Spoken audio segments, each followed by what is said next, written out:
ஒரு ஏழை விவசாயிக்கு தான் ஒரு பெரிய பணக்காரனாகணும்னு ஆசை வந்துச்சு. அது ஒரு பூதத்தால தான் நிறைவேற்ற முடியும்னு அவர் நம்பினாரு.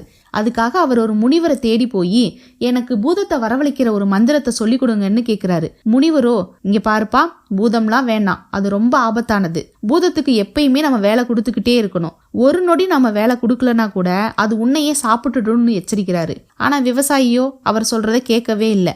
நீங்க மந்திரத்தை சொல்லி கொடுங்க, நான் பூதத்தை சமாளிச்சுக்கிறேன்னு சொல்றான். முனிவரும் சரி இனி உன்னோட பாடு அப்படின்னு மந்திரத்தை சொல்லி தராரு. விவசாயியும் தனிமையில போய் மந்திரத்தை உச்சரிக்கிறாரு. உடனே ஒரு பெரிய பயங்கரமான பூதம் வந்துச்சு. பூதம் வந்த உடனே என்ன வேலைன்னு கேட்டுச்சு. விவசாயியோ எனக்கு நிறைய தங்கம் வேணும்னு சொல்ல நொடியில பூதம் கொடுத்துருச்சு. இப்போ பெரிய மாளிகை கட்டுன்னு கேட்க அதையும் நொடியில கட்டிடுச்சு.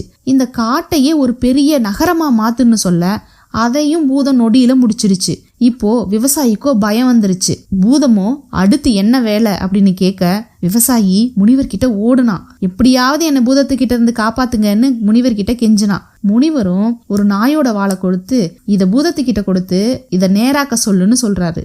ஆனா இந்த முறை பூதம் எவ்வளவு முயற்சி பண்ணினாலும் நாயோட வாழை நேராக்கவே முடியல. அது திரும்ப திரும்ப சுருண்டு சுருண்டு போச்சு. கடைசியில பூதமே சோர்ந்து போய் நான் கொடுத்த எல்லாத்தையும் நீங்களே வச்சுக்கோங்க, ஆனா என்ன மட்டும் விட்டுடுங்க, நான் உங்களை தொந்தரவு செய்யாம திரும்ப போயிடுறேன்னு கேட்டுச்சு. விவசாயி சந்தோஷமா சரின்னு சொல்ல அடுத்த நொடியே பூதம் மறைஞ்சிடுச்சு. இந்த கதையில வர்ற பூதம் வேற யாருமே இல்லை, நம்மளோட மனசுதான். நம்ம மனசுக்கு சரியான வேலை, சரியான இலக்கு, நல்ல பழக்கங்களை கொடுக்கலன்னா நம்ம மனசும் இதே மாதிரி தான். மனசு சும்மா இருக்காம ஏதாவது ஒன்னு யோசிச்சுக்கிட்டே அலப்பாஞ்சுக்கிட்டே இருக்கும். கடந்த காலத்தை, எதிர்காலத்தை நினைச்சு தேவையில்லாத கவலைகளை உருவாக்கும். நம்ம மனசே நம்மள ஆட்டி படைக்கும். அதனால நாய்வால் மாதிரி மனசை அடக்க முயற்சிக்காம அதுக்கு சரியான திசையையும் சரியான இலக்கை மட்டும் நாம காட்டினா போதும். அந்த மனமே நம்மளோட வாழ்க்கையை உயர்த்தும்.